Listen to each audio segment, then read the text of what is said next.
Hi guys, my name is Alana. Welcome back to my YouTube channel. If you're new here, please give this video a thumbs up, press subscribe, and also click the bell notification so you know every time I post a video. I post my videos Mondays and Fridays, although at the moment I'm posting a bit regularly because I am currently in hospital for my mental health. So this video is not going to be long. This video is just a really quick update on what is going on with my hospital stay and my treatment. So about like 3 days ago, I came out of a manic episode which lasted for about a month, and that was the reason why I came into hospital. It was either to come into the private hospital again or be taken to the emergency department in the public system. So I am coming into the private hospital again. So basically what they did was, I wasn't sleeping, all the classic, mania signs. It started off as hypomania, and then it turned into like actual mania, and my psychiatrist said if I wasn't so heavily medicated already, I would have ended up in the high dependency unit at the acute hospital in the public system, which is quite bad. But because I'm so heavily medicated just in general, it didn't let the mania go to that extreme. If I wasn't medicated already, it would have been very, very bad. Even though I was angry about this at the time, thankfully my mum took my keys, because I was gonna go drive off to the middle of nowhere and stay in a random hotel for some reason and do all this weird stuff. I don't know, my brain was in mania. Unfortunately I spent large amounts of money, so I'm in the process now of trying to figure out how to budget again and how to save. I need to buy a walker, but I need one that converts into a wheelchair, and I am now thinking of getting an electric one. So basically it's going to be a walker. You can use it as a walker. You can use it as a wheelchair, but instead of having someone else push you, it's got a little electric knob on it that you can use, so I can use it independently. Because the thing is that I'm trying to become more independent with my life, with managing medications, with my treatment, with potentially moving out on my own, getting jobs, things like that. So finishing my diploma.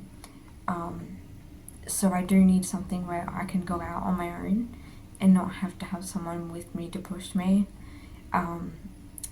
In regards to my physical health, it hasn't changed too much, except that they're thinking it could most likely be a mixture of chronic fatigue syndrome and POTS.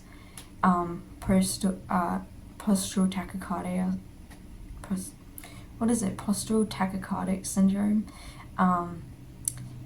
because I meet the criteria for both the disorders.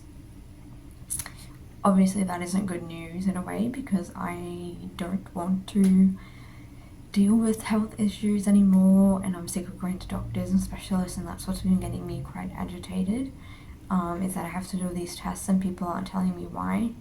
When I say people, I mean medical professionals. They're not telling me why I need the test. They're just giving me all these random tests. I don't know what they mean or what they're testing for.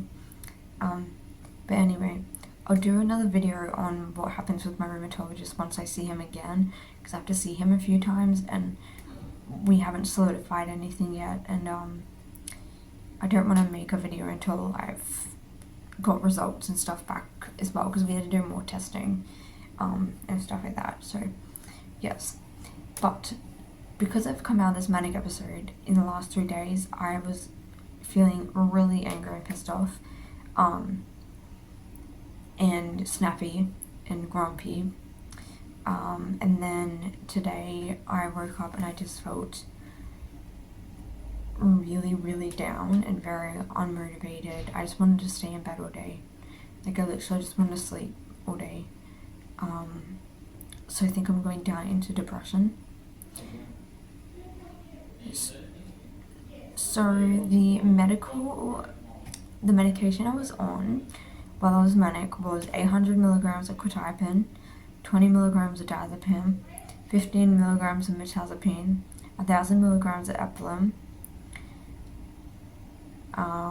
20 milligrams of olanzapine, and then my psychiatrist lowered my venlafaxine, so it was 225, and she lowered it to like 175 because she thought that could be contributing to the mania. I was doing all this, and I was still manic and I wasn't sleeping.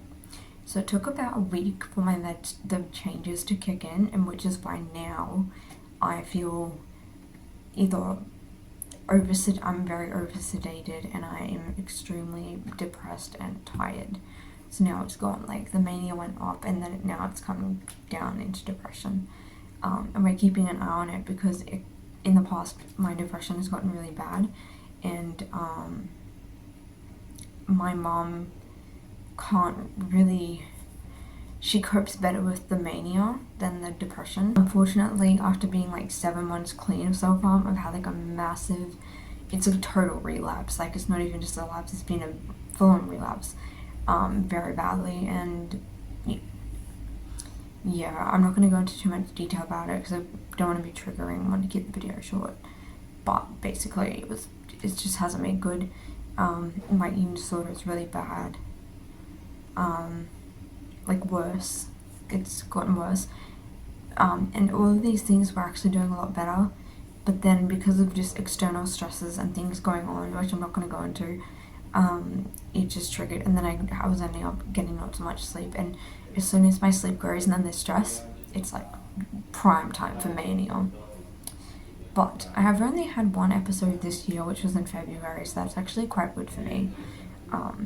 So we're weaning down on the medication now, because she said we're just going to put you up on a bunch of really high meds to get you out of mania, to get you safe, because I wasn't safe at home, and then she's going to slowly reduce them, and we'll see what happens. I'm also doing a DNA test, which gives you information on what medications work for your body. It looks at your genetics, your liver functioning, metabolism, all sorts of things.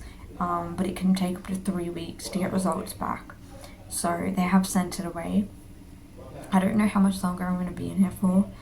I think probably another 2 weeks, just in case, depending on how the depression goes. Because if I get really depressed, it's not probably going to be the best thing if I'm at home. So this was meant to be a short admission, but unfortunately things don't always work out how you want it to. So I've been trying to make myself do activities so I'm not just in bed sleeping all day. I'm still waking up at 5:30 in the morning every day, but I'm going to bed by like 11, so I'm still getting 11:30 at the latest, so better than getting 4 hours sleep, which is what I was getting for a whole month before. So physically I haven't been looking the best, so I've been wearing a lot of makeup because you can tell just how tired I am, and my chronic fatigue issues is flared up. Having a really hard time walking at the moment. I'm really struggling with that. We're just kind of taking it day by day and seeing what happens. And if I really wanted to go home, I probably could, just depending on my safety risk though. Technically, I actually could have been kicked out multiple times, sent to acute because of my self-harming, but they haven't done that because I think they know that it will cause me even more distress and mess everything up, because it'd be a totally different team of people dealing with what's going on. I have just been keeping busy. I've been doing lots of art, I've been doing diamond art, coloring, collage, journaling. I'm making paintings for the nurses and for the patients. I also have some workbooks that have different skills in them and stuff. So I've been doing a bit of that. I've been doing a lot of journaling, doing my devotionals, keeping up with skincare and having showers even when I don't feel like it. I got a shower chair, which is really great because I couldn't stand. So now I've got a shower chair. Oh my gosh, it's so much better. I dyed my hair, by the way. It's all purple now, except not all purple, but the front bits. But when it was blue and now purple. I did it while I was in here. But yeah, I like it. So yeah. Also, I have a GoFundMe to raise money to get my walker because it's going to be quite expensive. No pressure on anyone to put any money towards it. This is actually just me saying if you would like to. It's there, but I do not expect anyone to, and I'd be so grateful if you did. But yeah, so I love you guys. Thank you for supporting me, and I'll see you next time, hopefully with a better update.